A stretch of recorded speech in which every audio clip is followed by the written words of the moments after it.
I see everything perfectly, and I hope everyone can see it as well, right? Yeah, Well, so let's maybe if maybe see it. someone types, Yeah. yeah. Yes, awesome. Okay. We do see it. Perfect. Okay, cool. Let me turn myself off. Yeah, sure.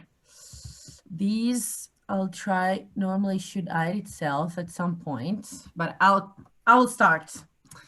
So welcome to my presentation about content creation in 2021. What are we going to discuss today? So quick intro about myself, my story, my background, how 2020 has changed social media and the communication landscape. So we'll talk a bit about trends and what things particularly stood out in 2020.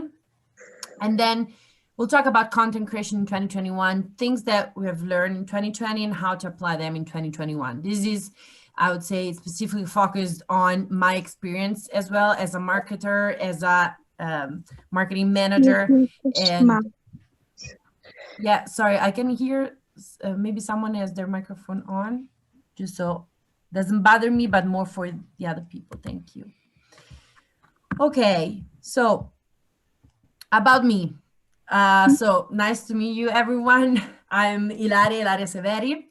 Well, I'm originally from Italy, but I've been living in the Netherlands now for 4 years and a half, going towards my 5th year. Doesn't feel like it's been so long, but well, I really enjoy living here. I have a passion for helping brands understand the digital marketing world. That's why I moved here to study first and then to work and build their own identity and reach the desired audiences. And I'm currently the head of marketing and communications at Creative Clicks. Creative Clicks, which you saw in my background, it's a mobile marketing platform. We are a global company with the HQ in Amsterdam, but we're also located in Tel Aviv, Beijing, San Francisco, and Toronto. What we do is mobile marketing campaigns. We also have our own and in-house products. And also we have high technologies that were developed in-house too. When I say mobile campaigns, I mean any sort of campaigns from user acquisition to pay-per-click campaigns, so app installs and so on and so forth. Sometimes I'm also a guest lecturer. I give lectures at Erasmus University, which is in Rotterdam, now online, of course, and at the UvA, the University of Amsterdam. I've been giving lectures for the past couple of years. And I'm the podcast host of CC Talks. CC Talks is the podcast created and produced by Creative Clicks, me as the head of marketing. We started in September, and I actually suggest you to go. We are on Spotify, Apple, and Google Podcasts. So in any device, hopefully we're gonna find people. I invite you to check it out. So CC Talks, where we talk about performance and mobile marketing. We have very different topics.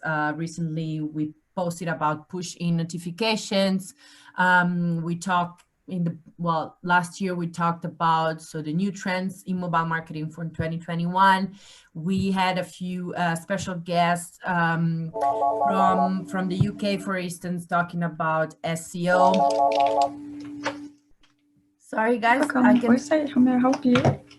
I can still hear someone's microphone on. I think, is it Michelle? Let me just say it, guys, if possible, Sure, for everyone to turn off their sound. So with that, it really depends on each person's situation, and what I can do is set you up with a call with one of our whoever is the accountants who host can mute ask you them, questions about your situation and everything, and go from there. To look for Sure.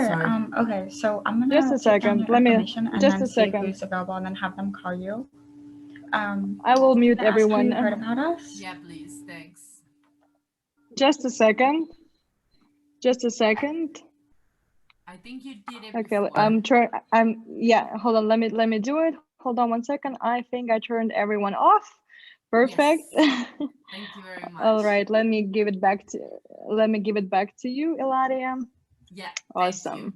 There you go. I was talking about the different topics of CC Talks. I mentioned we talk about also SEO with Luca Zelensny. He's a professional in the field. He's been working in SEO for many years. We also had the director of social media for Signify, which is a company part of the Philips Group, where we talked about video marketing. So really different topics, but all related to mobile and performance marketing. So if you're interested, just go check it out. And we have another one actually coming out in February, which I think it's super interesting because it can be related to performance and effectiveness, but it's someone who has written a book called One Day and how to make your day life more effective by waking up early. And it gives some, food for thoughts, maybe things that not everybody can do, but definitely you can try to adjust your life accordingly. And also, I always like to mention this because that's part of who I am and also my second job. I'm a certified Zumba instructor and dancer. Mostly I teach reggaeton. And I love that because through dancing, I want to empower people to be their true selves and to embrace their bodies. I'm also on Instagram, a creator.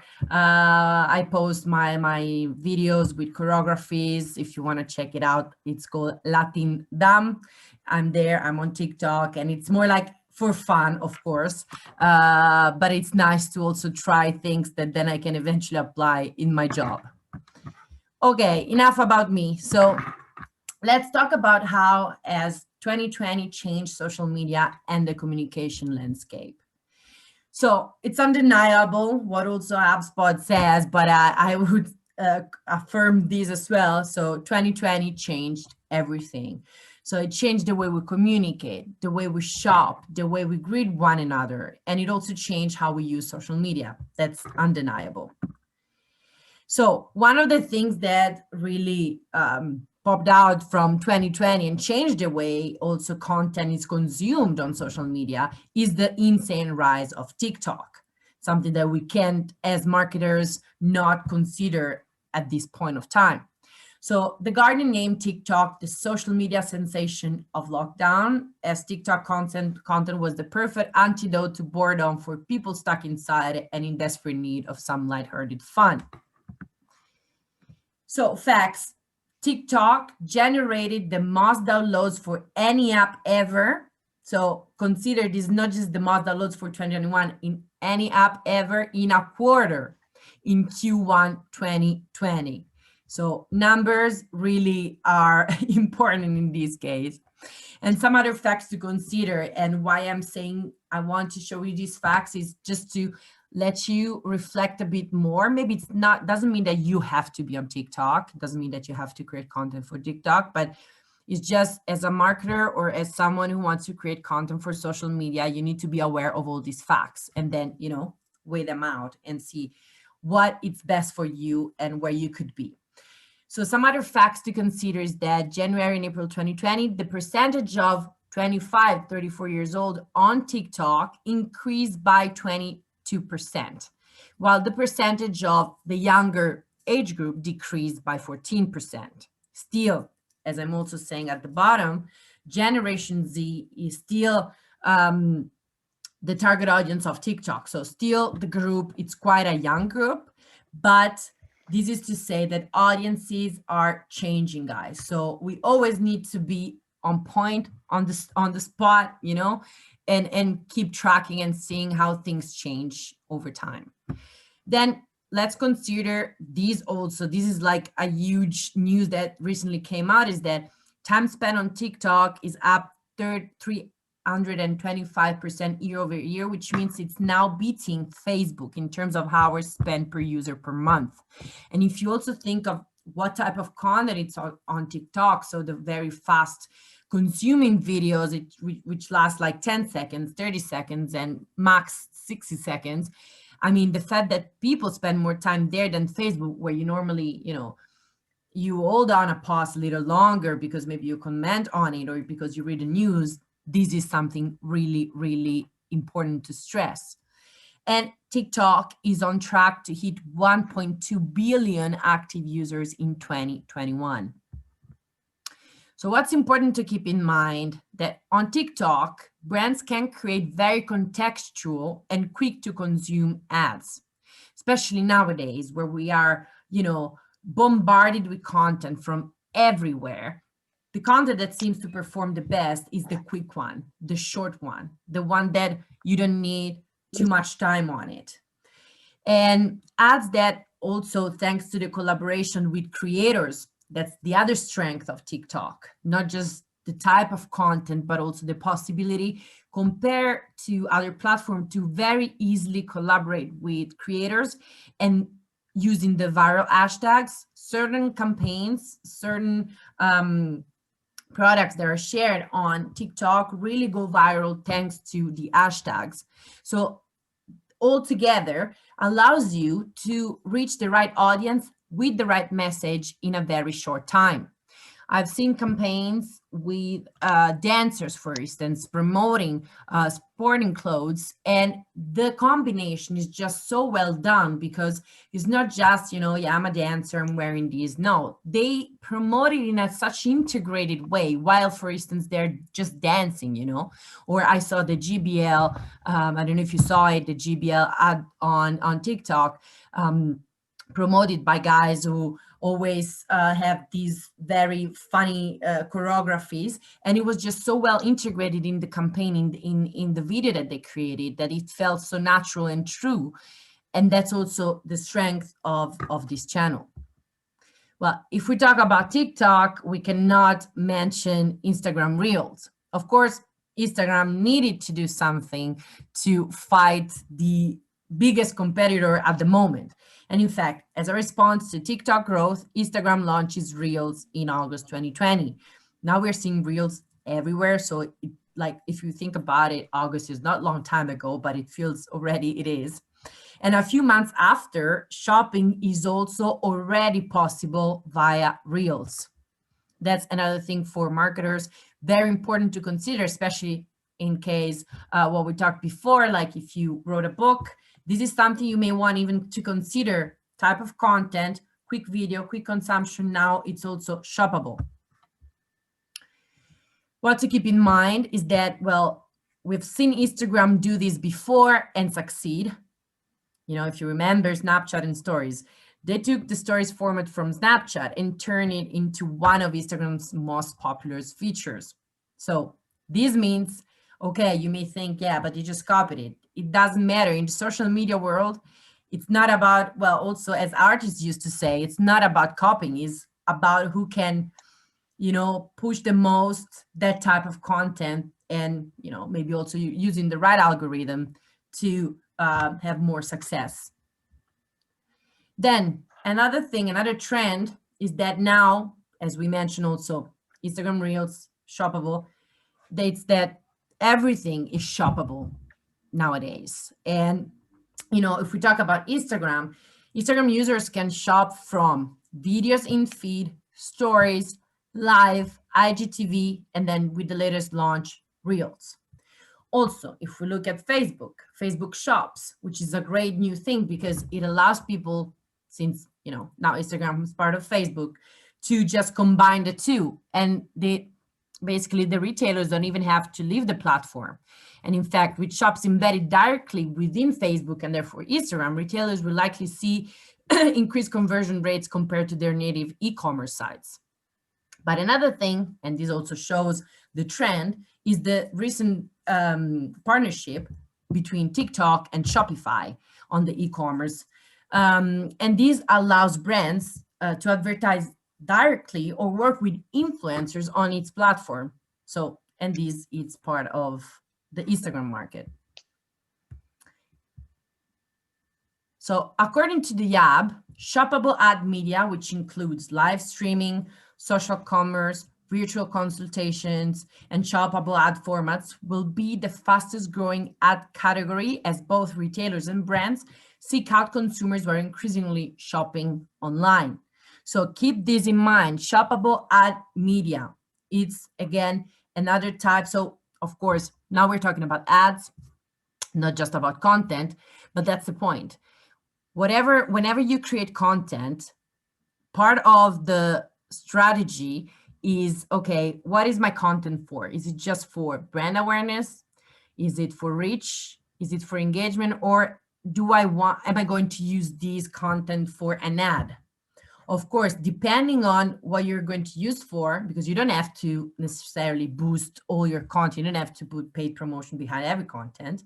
So that means, however, that sometimes the same content you use for the organic content that you share is not as good as the one that you should use for your ad media. So keep that in mind. Then, this is a question that probably you have been asked recently or in the past months, and that's why I put it as a question. So what podcasts are you listening to? Because, I mean, let's be honest, we started a podcast, but also because a lot of other people and companies were starting a podcast. Now, in our case, as a mostly B2B company, there are not that many B2B companies. Maybe it's more like individuals or B2C companies who had this type of podcast. So we saw the opportunity to start there, but there are a lot of podcasts right now. And in fact, we can count 850,000 active podcasts and over 30 million podcast episodes. That's quite a lot. Now, not all of them have a long life. That's a thing. But for now, that's the competition that you're facing. But, podcasts are a type of content that it's easy to consume, especially now. Before, of course, you would listen to podcasts during your commute. But now you have even kind of more time to listen to it because you're all day at home. You maybe want some company while you work, and then the podcast can be the right type of content to consume in a way that doesn't bother you, but actually feeds you with information, but in a very nice way. And in fact, so from a consumer's point of view, there's just so much that podcasts can offer. From acquiring new knowledge to feeling inspired, there are plenty of reasons podcast listeners tune in. Some more facts to consider about podcasting and podcasts, because podcast is another type of content format that you may want to consider for your business. So the global podcasting market size was valued at 9.28 USD billion in 2019 and is expected to grow at a compound annual growth rate of 27.5% between 2020 and 2027. Statistics show that 54% of podcast listeners are either somewhat or much more likely to consider buying, and that's the thing to really listen to, from a brand after hearing its advertisement on a podcast. And honestly, when I read this figure, I wasn't surprised because I do listen to quite a lot of podcasts. And those podcasts, like I love Jay Shetty, for instance, I really love him. And I just like the way he presents himself. I like all the topics. And he does a lot of promotion, but it's so well included.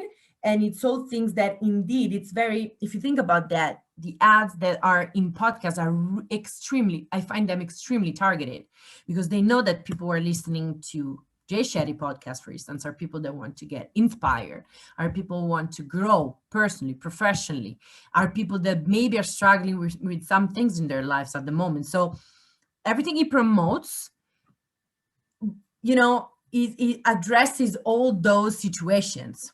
So that's a great way also to promote content and products within another type of content. And well, another just few numbers. In 2018, marketers spent $479 million on podcast ads, of which most went to podcasts related to news, comedy, business, education, and entertainment. This number is expected to more than double in 3 years, with podcast advertising revenues projected to surpass $1 billion annually by 2021. Now, what you should consider is you should look at this from both perspectives. From the perspective of someone who is building his own and producing his own podcast, and the perspective of someone who wants to promote through someone else's podcast. You could be one or the other, or maybe both. So consider podcast as a possible kind of format for your content strategy, but also consider in which side of the podcast you want to be. What to keep in mind, of course, these I can tell you based on my experience, that simply launching a podcast will not automatically increase your brand awareness. It's cool. It's amazing to work on a podcast. It's a lot of fun. It's also a lot of work. And also it requires a lot of good promotion and paid ads. We noticed that around the holiday season, where there's so many ads and so much ad spending around, we noticed that organically, it was very hard to push the podcast through. And with the competition that there is at the moment, it's even more difficult to make it stand out organically. So when you want and you decide to start a podcast, take it as, I'm gonna have fun with it. I want to help people in different ways, if it's inspirational, if it's for promoting your content, if it's for sharing knowledge, which is mostly our case. But it requires time, a lot of work, and some promotion. However, don't give up after a couple of months if you don't see your downloads growing. It will come. We are also still testing. We're trying new ways also of promoting the podcast on our social channels. We started only with a static post showing, okay, podcast is live. Then we were like, no, we need to create like a snippet of the podcast. And well, if you go to Creative Clicks on IG, you can see what kind of content we share, or on our LinkedIn as well, Facebook and Twitter. You can see what kind of content we share before a podcast. Now, every time before we share the full episode, we push the full episode live on Spotify, Google, and Apple Podcasts, we share a snippet of around a minute. And we use, for instance, as platform to distribute the podcast, we use Buzzsprout. Buzzsprout, it's one of the most famous at the moment, but it works really nice. It's a really nice place where to host your podcast, and you don't have to then upload it directly on Spotify or Apple. It's just done automatically, which is great. And now we have our designer who creates the snippet with a new design that we made ourselves. But if you don't have a designer and also you're doing yourself, there is a possibility within Buzzsprout to create a snippet. So you choose the frame that you want, you choose even the style, even the color, so you can even quite personalize it and then use it and download it as in a square format, for instance, for your social media channel. So that's what we do. We share a snippet, then we share a static post the day that the content goes live. Then we also write a blog, which is a sort of like preview of what is being discussed in the podcast, just to give, a bit of also make it more interesting. So we just start saying what people can listen in the podcast, but then we leave a lot of things there, and we invite people to listen to the podcast.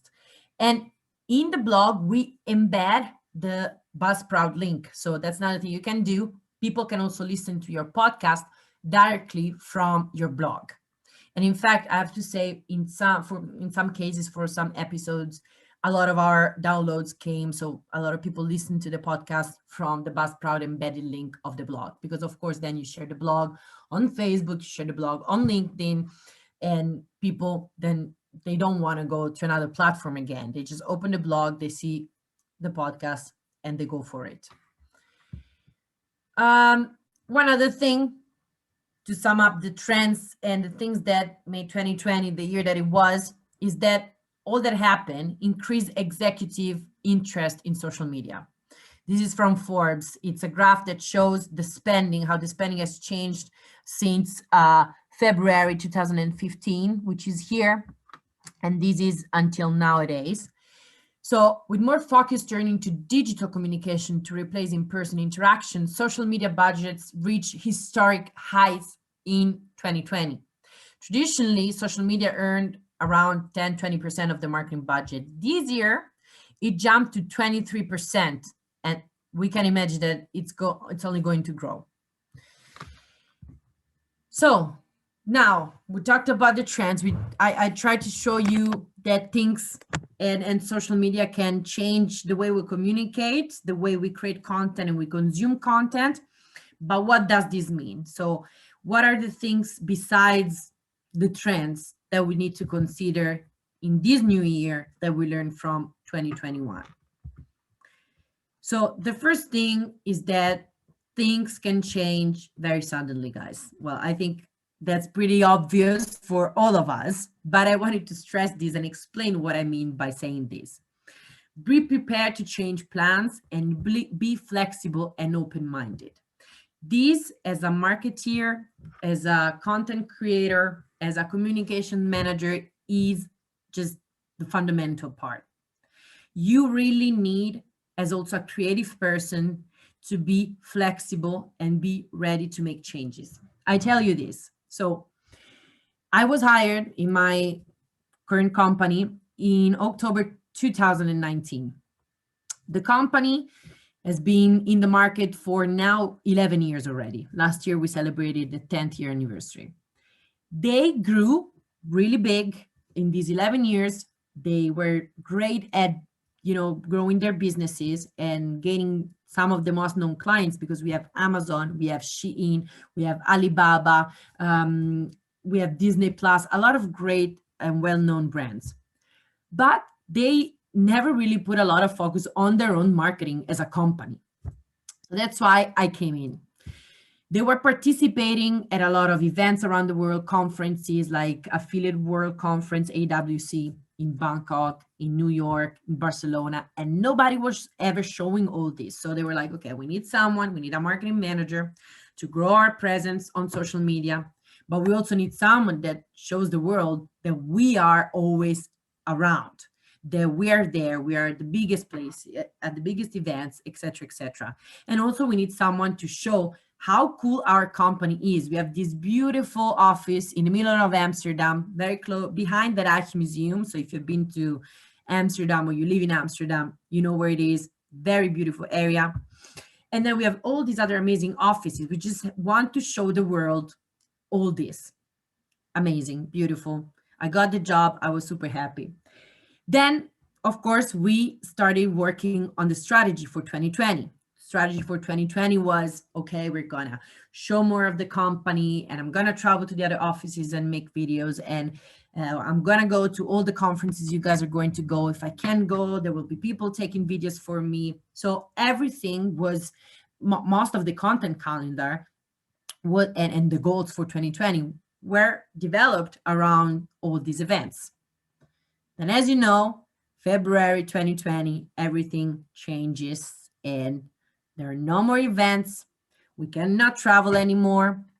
So we had to rethink all our strategy. We had to rethink all, well, not really maybe the strategy or like the end goal, because what we wanted was to show more of our company, to grow the brand awareness. So, and I'll get there about the why.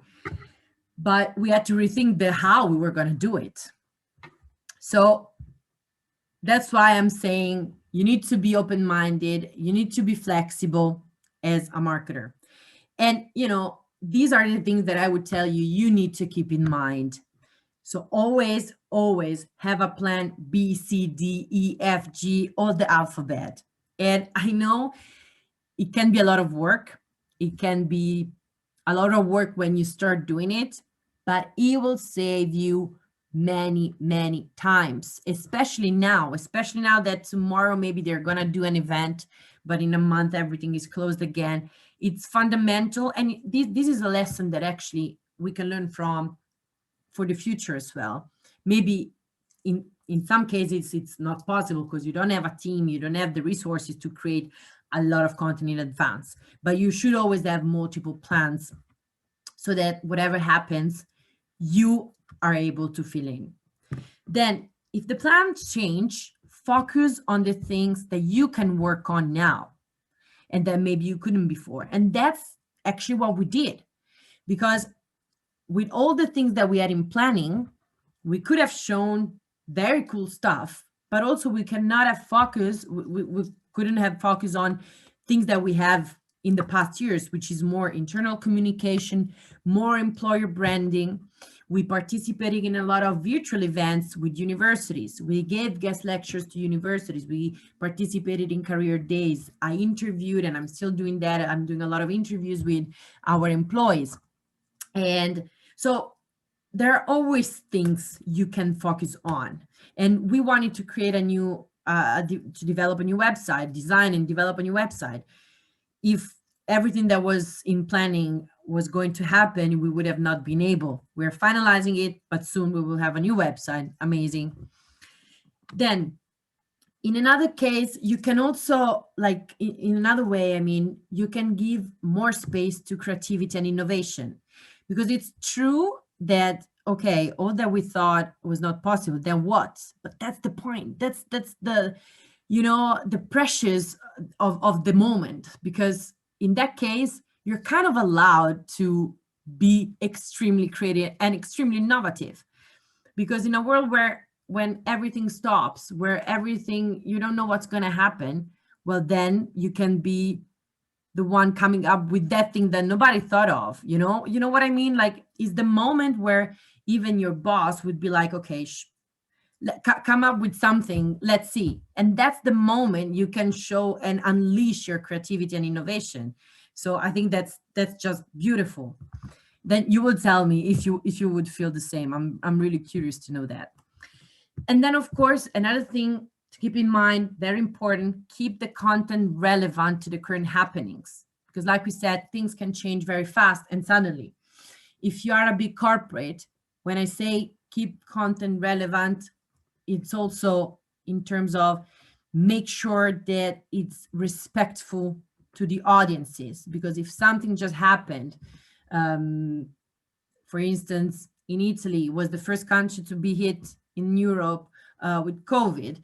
If you had clients there, or if you had businesses there, or your consumers were there, well, your content was a bit different than what you would have posted for other countries, right?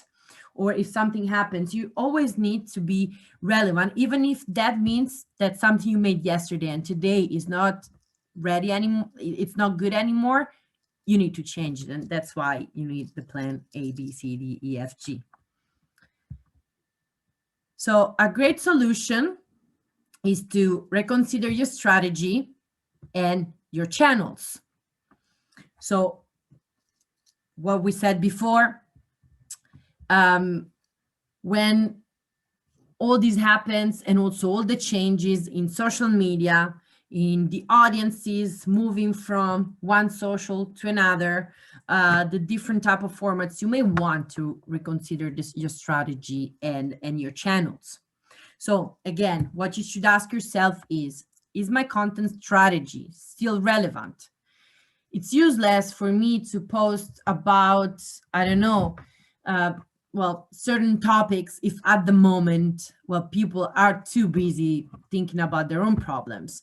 So instead of maybe focusing, I saw actually this, I think it's a great example. So Budweiser, I think, I'm not sure I'm pronouncing it right, the beer company in the US decided not to use the ad spend that they would have used for the Super Bowl, but they decided to use that for social causes. I think that's really extremely brilliant. And not just because you say, okay, yeah, but social causes, well, that's the point. That's what readjusting your strategy to the moment and to being relevant means. Because this generated a lot of PR for them. They were yesterday, I think they announced it yesterday or the day before. PR wise, amazing. They were everywhere. People were talking about them all over the places. Yeah, they're not gonna be at the Super Bowl, but who cares? That's a lot of money that they can actually use and spend for other sorts of things. And besides that, on top of that, they can be even seen more as a company that it's really taking care of social causes, which is what people are feeling more attached to, especially nowadays, especially during the pandemic. Now, what you should ask yourself is my content still telling a story worth telling? Like I said, as things change so fast, and as the feelings among all of us are so uncertain, are so some days are better than others, but some days we can be really down because, I mean, the situation that it is, it's not an easy one for anybody around the world. So you need to be sure that you're telling a story that people will still feel empathy for, will still feel they can find themselves in it.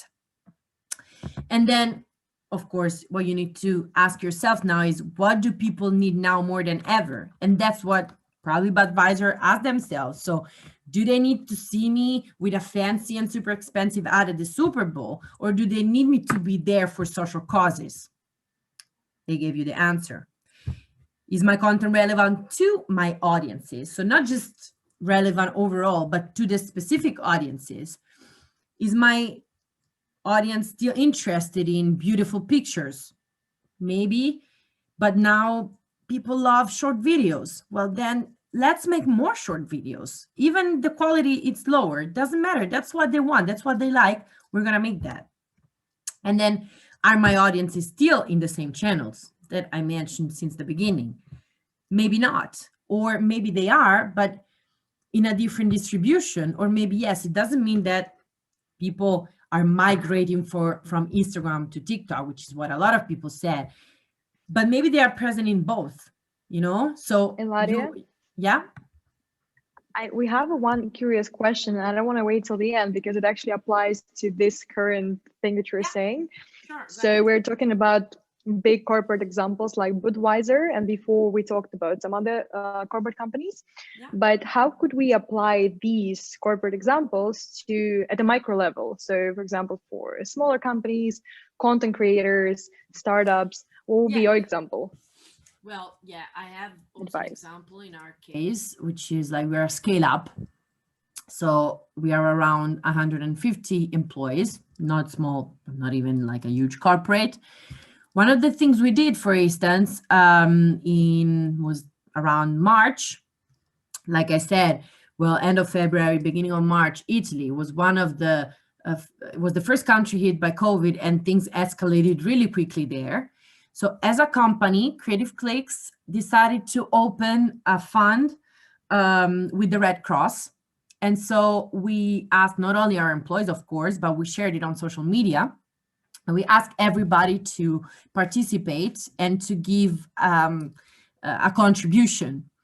And well, eventually we raised, I think it was around 2,000 euros. And it just felt so great as a company, well, to help other people. That was the personal feeling in general, but also that's one way to do it. You know, we didn't have ourselves, of course, we had people who put some money in it, but it's not that we gave out ourselves from our pockets 100,000 euros to the Italian Red Cross. No, we just thought of a way to bring people together and be helpful to one another, and also show that our company cares. And so that's an example, because it shows that you don't need big money at all, and that's it. As an individual, well, I would need honestly to know exactly the situation to maybe give an example. But again, there are many ways you can show you care. You can create crowdfunding, or you can go and visit, I don't know, hospitals, or you can go and help elderly people. And maybe, I don't know, you wrote a book and that can be relevant for them. Then you can go there and present your book. I don't know. I'm just talking, you know, what comes on top of my head at the moment. I would have to know specifically the example, but this is one of them. For instance, it could be a collaboration. It could be a partnership with other small businesses. If you're a startup, of course, you don't have big budgets, but you can still collaborate. And especially when we talk about social causes, one of the good things that a lot of people are willing to, even people that are more famous, sometimes it's easier to reach out to them and ask for a collaboration if it's a social cause. I hope these somewhat answer the questions. Then we can, of course, go back to that at the end. And then, are my content formats still appropriate? What we said, that's why I mentioned TikTok and Reels. Video is the future. We also talk about it in our podcast, listen to it, the third episode, video marketing. So people don't have time anymore to read things, or they just got a bit lazy because of the easiness of finding all these videos. That video is growing immensely, and especially the sweet and short ones. So that means certain types of content that were great 4 years ago on Instagram, the beautifully well done, amazing, set up, and the colors, maybe that's not the case anymore. And people nowadays, more than ever, they want the truth. They want to see the reality. They don't want just a fake thing. Well, some people maybe still want, but that's a trend that it's also happening a lot on socials. And also that platforms like TikTok brought up, because if you see content on TikTok, 90% of it, it's not high resolution content. It's not perfectly well done content. Still, it performs insanely well. Then another thing, and these can also save your ass multiple times, but also give you a plan B, C, D, E, F, is to repurpose. So you need to think more of repurposing. And here I show you some examples from what we do. And what I mean by repurposing is that you don't need to always create or reinvent something from scratch. The real marketer, the real strategist doesn't always create something new. They just repurpose the content. It's just, it's just having the same painting, but then making the hair blonde. And then the week after you change the dress, and still eventually would look very different. An example, in our case, a blog can become an infographic. I will show you what I mean. So sometimes, we have this blog, for instance, the example that I show you here is a blog that we posted in December, talking about 5 marketing trends for 2021. Of course, we considered how the content could perform better per channel, what content was best for each channel. And we created out of it an infographic that we shared on LinkedIn. Then we created a carousel that we share on Instagram. And then out of this, probably eventually, we haven't done it yet, but we will make a booklet for LinkedIn, because we saw, the Instagram carousel with a lot of pictures that works really well, engagement performance wise. And we noticed that the same works for LinkedIn, but we came up with this new format. Instead of being squared as it is for Instagram, it looks like a booklet, which on LinkedIn looks better because it's more like a professional platform, and having a booklet seems something like, okay, like cool, professional, and in fact that also performs really well. Or a blog can also become a podcast topic, or the other way around. I decided to put the blog in the middle because it was fitting more the rest, but it could also be the other way around. Podcast topic can be a great topic. You can transcribe the interview, use the podcast also to have an interview in your blog. And then from there, you can eventually create a carousel or an infographic. Now, an example of what I just told you. On LinkedIn, we created this infographic of the 5 mobile marketing trends. And what's cool about infographic is that people can easily save it and keep it in their computer. Now, I know it's small for you probably because, it's what it is. But if you go there and you open it, it will be much bigger. Let me see. Yeah, I cannot do it now with the sharing, but I advise you to check it out.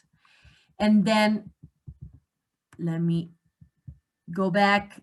The same content, but shared on Instagram. This is what we got. This is the result. This is how it looked on Instagram. So 5 mobile marketing trends for 2021, same.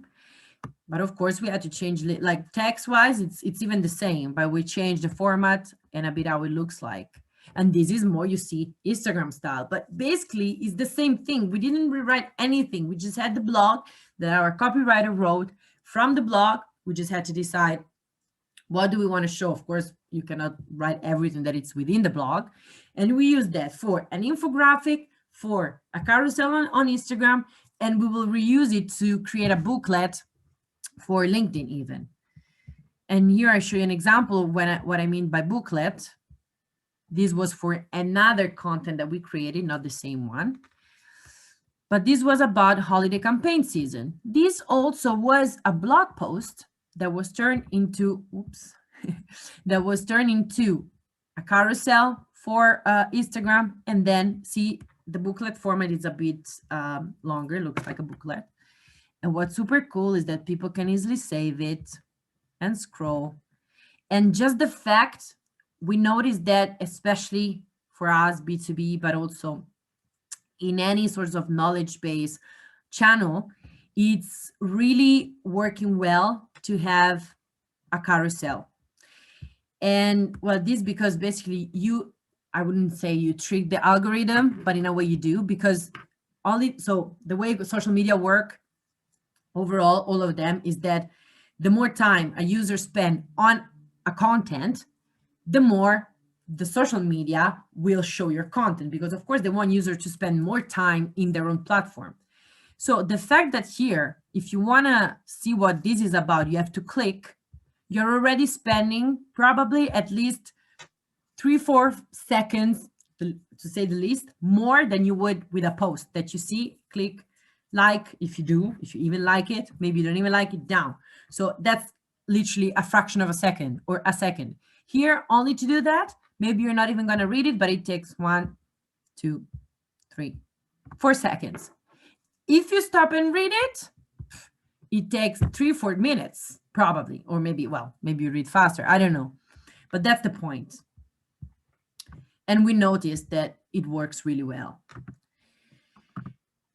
Then last one, and then we will go to the Q&A, is that whatever happens, whatever new trends there are, whatever new type of content you will see around, your guide is your why.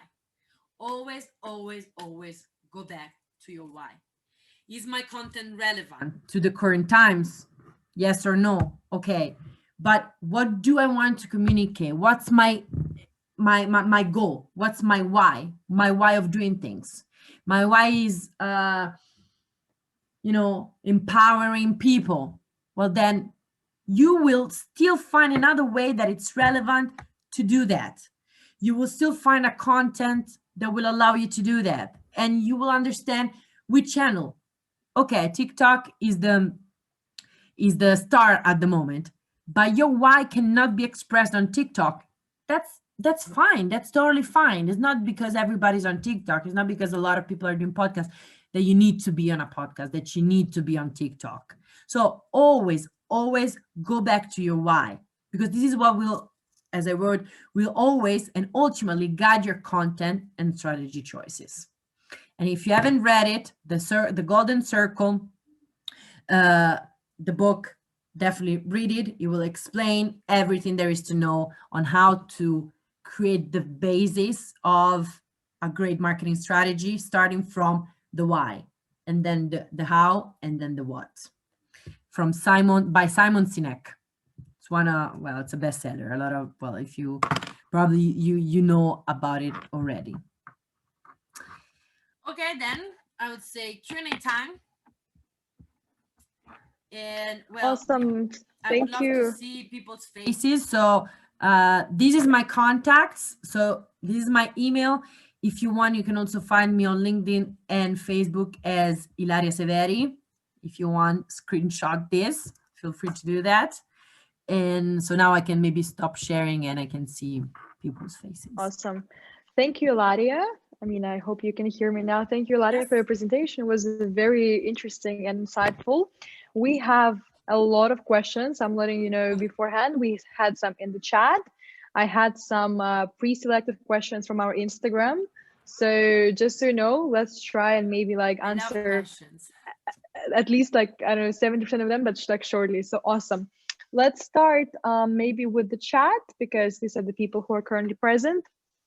So would it be possible, if you read their names out loud, the person who has asked the question, if they feel comfortable to turn on their camera and ask me the question directly? I would love that.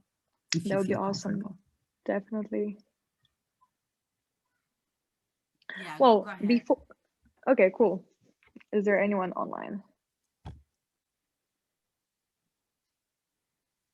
Okay, well, if no one wants to start, let me read the questions from the chat. Yeah. So far. Well, let's start with a question that I think you can answer probably very quickly. What is the difference between IGTV and Reels? They look the same to me. The question from Anusha. Okay, that's a great question.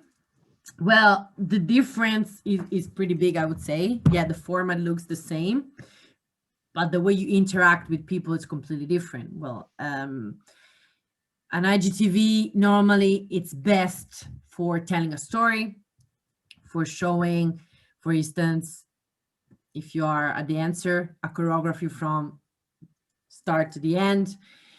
The reel is more to attract the quick attention of the user, because if you see on a feed the beginning of an IGTV which lasts 10 seconds, and then you see there is a whole video that lasts 2 minutes, probably, unless you're really passionate about it. For instance, I love bachata, salsa, reggaeton, so when I see those videos, I just watch them until the end, even if it's 10 minutes.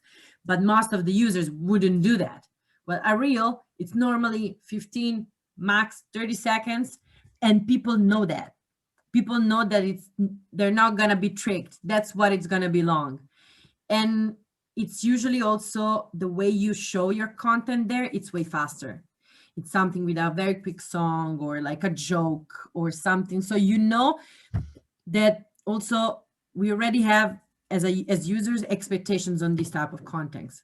You know already by seeing that it's an IGTV, this is like an explanation, or it's something I have to pay really attention to. Real, fun, dancing, or quick explanation.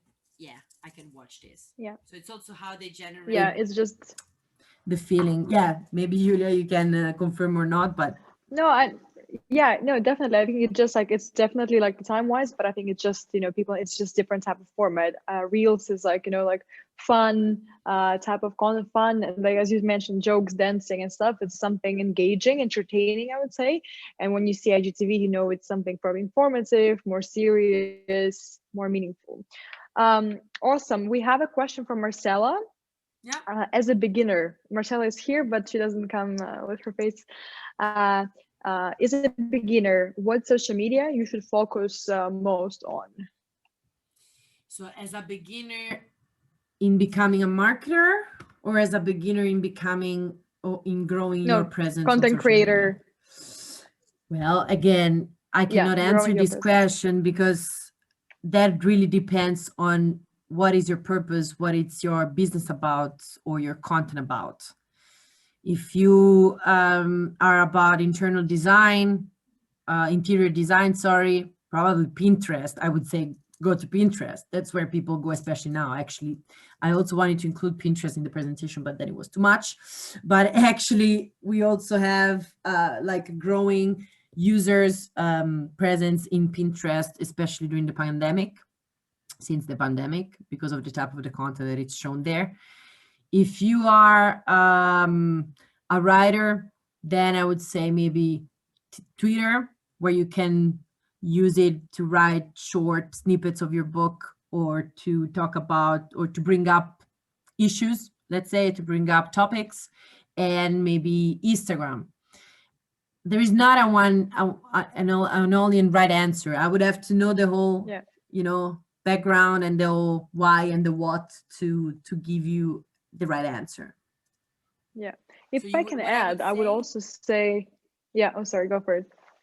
No, I just wanted to say what I would suggest, that my best answer is to do like in-depth research, create your audience. So think of who you want to reach, and then and think of your why. And based on that, see where you can find that audience and see what you can create to bring out your main purpose of your business.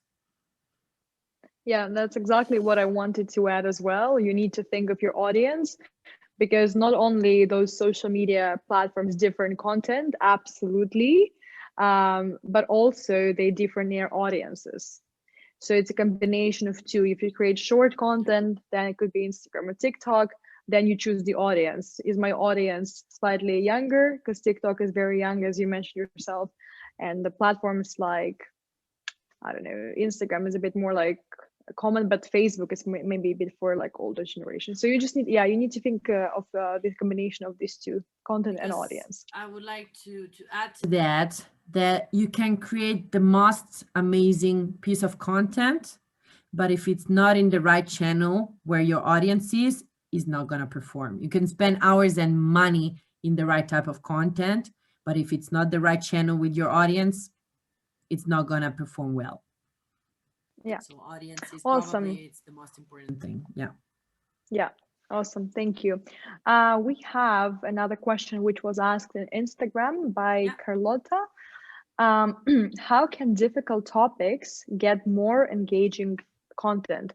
For example, finance or anything else, something social maybe. How difficult topics can get more engaging content?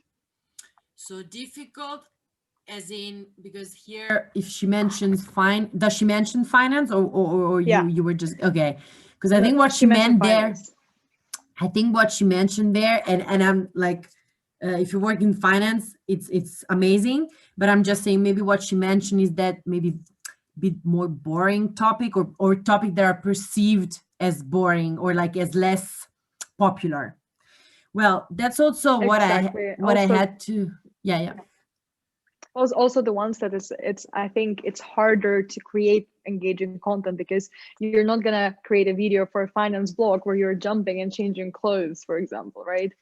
So true, it's just not true, because that's actually what I had to face, because we are a mobile and performance marketing company. It's not that we sell Nike shoes, So if you sell Nike shoes, if you sell amazing, I don't know, products, then you're like, okay, I can create a lot of different type of content. That's exactly what I had to face. I was like, okay, how can I bring out the soul of the company and our knowledge and the competence that we have? And so we came up with topics that talk about marketing. Same, finance. You can create so many different types of topics for blogs that you reuse. And again, you can create a video, you can create a carousel, you can create a booklet, you can interview people talking about finance and share that as a reel, as a IGTV, as a YouTube video. There are so many ways you can do that, even if it's a topic that it's considered less popular. Okay. All right. Awesome. Thank you. Well, we have a couple of more questions. Yeah, sure. How do you see the future of TikTok? Wow, I don't have the crystal ball. I wish I had. That would be useful. Well, I see that it will eventually change as a platform, as the same has happened to Instagram. They said 2 years ago already, in a couple of years, Instagram will be saturated of content, and so will be influencer marketing, and everything will die off. It's not really, it's like everything will just change. So now, TikTok, it's getting more and more saturated with content, but probably there will be new features, as happened for Instagram with stories, then IGTV, now Reels, then the shoppable, etc., that will make the platform still relevant. And I think it will just continue growing. Yeah, and from there is another question, because it's kind of related. How do you imagine our next social media, or what do you think will be the next social media tools? Because we discussed Reels, and TikTok, which is something that we didn't imagine before. What do you think will be the next big thing? There are two things which I'm seeing growing a lot in presence, also in terms of users. One is Telegram. Yeah. I'm not saying that it will take over WhatsApp, maybe in Europe, but it's growing actually, a lot. With the new privacy policy of WhatsApp, a lot of people are switching to either Telegram or Signal or some other apps. Yeah. So that already tells you something. Maybe eventually WhatsApp, it's another one that will turn more like, what's the name of the Chinese one?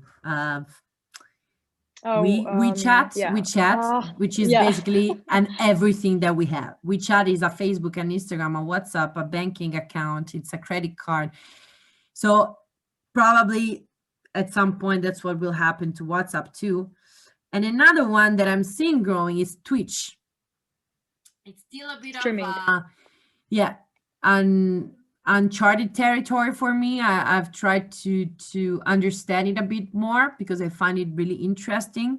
It started as a platform for gamers, but it's growing also as a platform for non-gamers. So I would totally check these two out and keep track of their developments. Okay, awesome. Question from the chat from Leah. How to begin on TikTok with right leg? With right leg, more like how would you start with TikTok? What would be your tip? Well, it really depends what your topic is gonna be about. If you maybe Lena. we mainly have content creators here left with us, so it's probably going to be a personal channel. Like, on how do you find your niche? How do you start? Like, how do you find inspiration? I myself find TikTok extremely difficult. Like, I don't feel inspired to jump and dance and talk on camera. Yeah, well, that's a first. So if you don't feel comfortable with that, it's not the right platform. And again, it's totally fine. There are no written rules about this. So we shouldn't feel compelled to do things just because everybody's doing it, first thing. Also, because if you don't feel comfortable in a platform, it will come out. People will see that, you know, and it doesn't look nice. And your content will not perform as it should.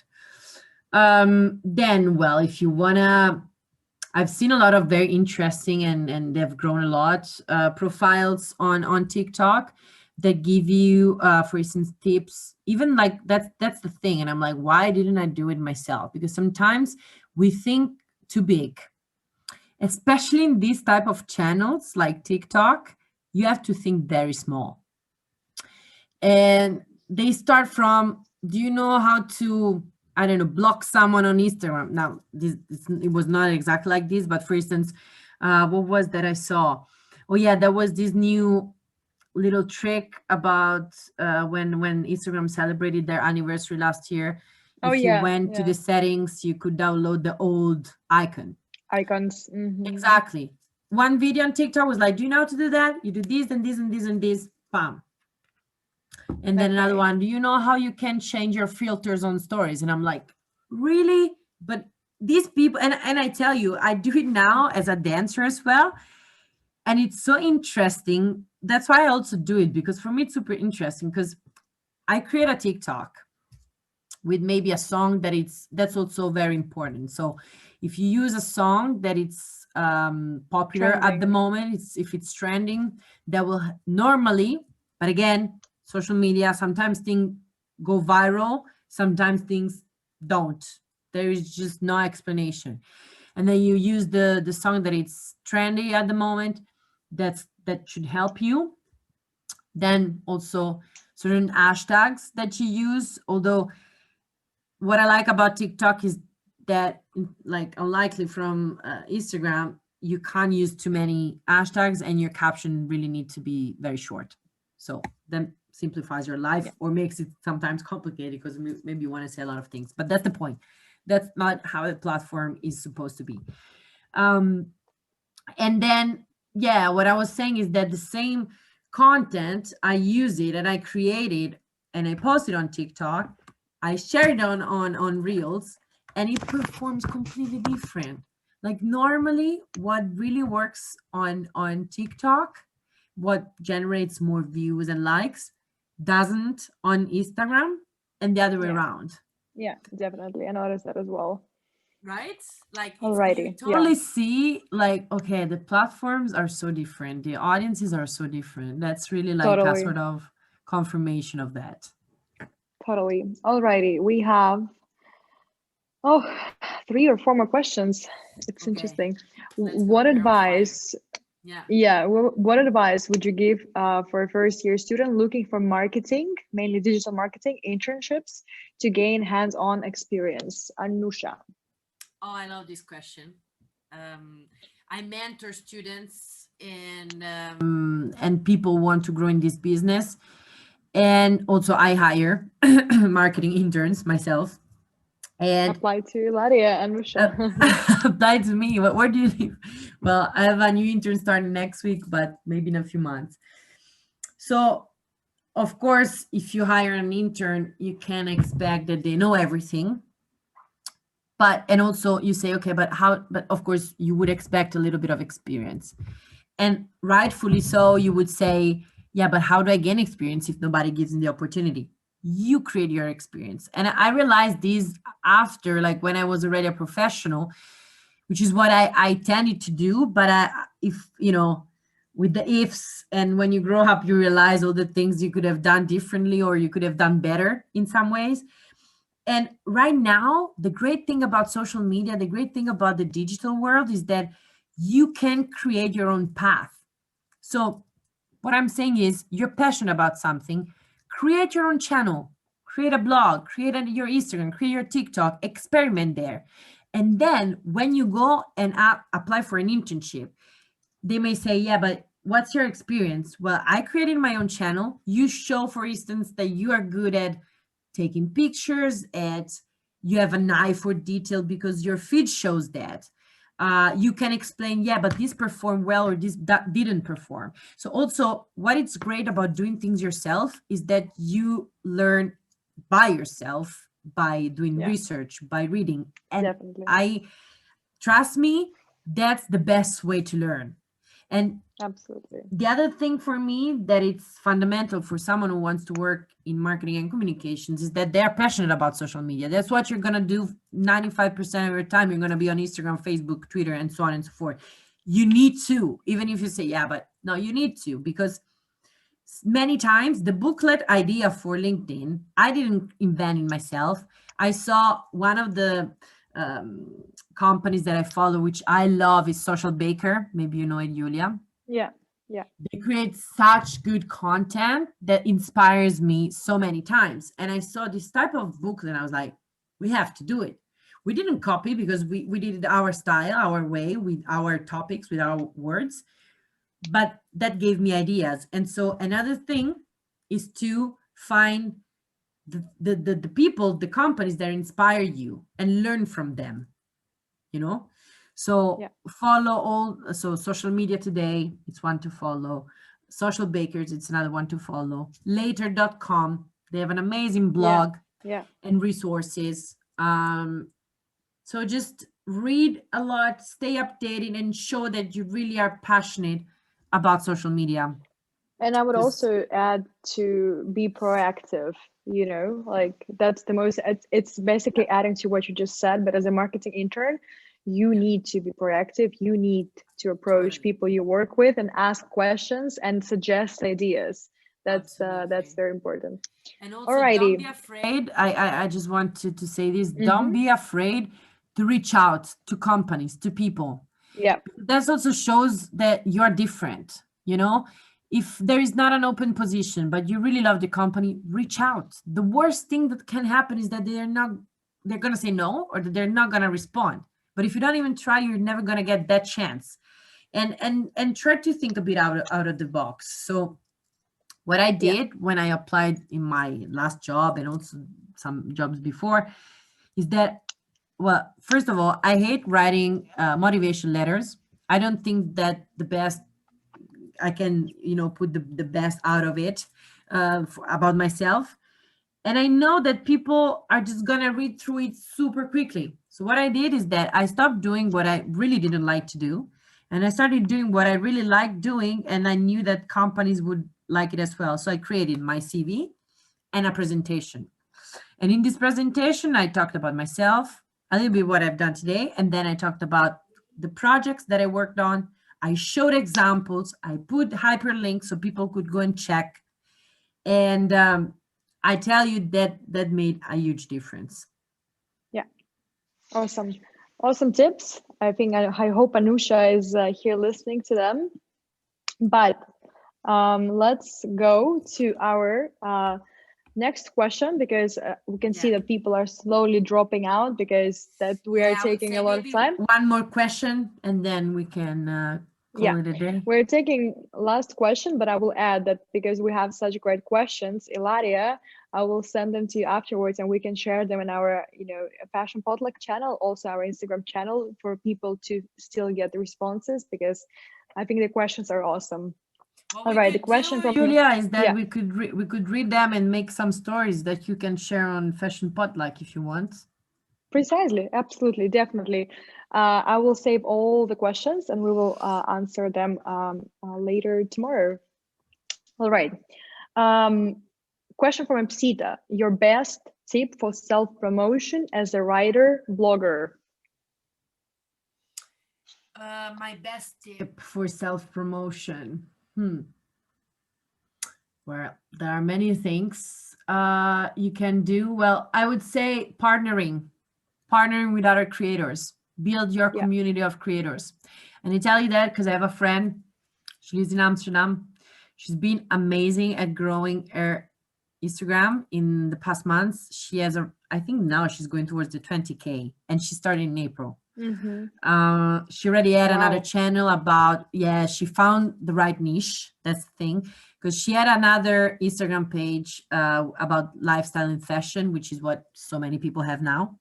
But she's also very pretty girl, very smart. She speaks a lot of languages, and she's a sommelier, and she is passionate about wines. And she started her own blog, Wine Spice Girl, it's called. So also very catchy name. And then she started her Instagram, and she was just amazing at creating a community. Of course, when, again, we mentioned this before, I think you did. When it's a niche, it's in a way, well, it's harder to find a niche, but once you have found it, it's easier to build a community there, because of course it's very specific. So she posts a lot of things about wine. She does a lot of Instagram directs with other winers. She does a lot of stories and collaboration with other creators about that post about wine. They do giveaways together, and that really helped, leverage her social media and grow this fast in such a short time. Awesome. So you would say collaborating with other people is the best tip. Yeah, I would agree. I would definitely agree. And you can find a lot of people who would be willing to do it without even, paying each other, just collaborating and helping each other. And I would just take this opportunity to say that we just announced our women club, where, we will have a chat and a network where women can interact with each other and they can, collaborate together as well. Awesome. We saved all the questions, and we have a lot of thank you notes as well. We will save all the questions. Ilaria, I'll be in touch with you so that we can publish them tomorrow. So please stay tuned and to find the questions in our Fashion Potluck channel, also in our Instagram channel. We will duplicate them to make it easy and accessible. Thank you a lot for your presentation. It was insightful. We had a lot of engagement. We had a lot of questions. It was fun and insightful. Thank you. Thank you everyone for attending. And we have a lot of thank yous in the I'm glad that it was super helpful. I'm super happy. Feel free to reach out to me on LinkedIn or Facebook or wherever. Thank you. Awesome. Thank you guys for also all the great questions. Awesome. Ilaria, thank you so much. Have a wonderful night, and hopefully till next time. Yes, for sure. Thank you very much for inviting me today. And awesome. Say ciao to everybody around the world that joined us today. Yeah, awesome. Thank you. Okay, bye-bye. And bye-bye.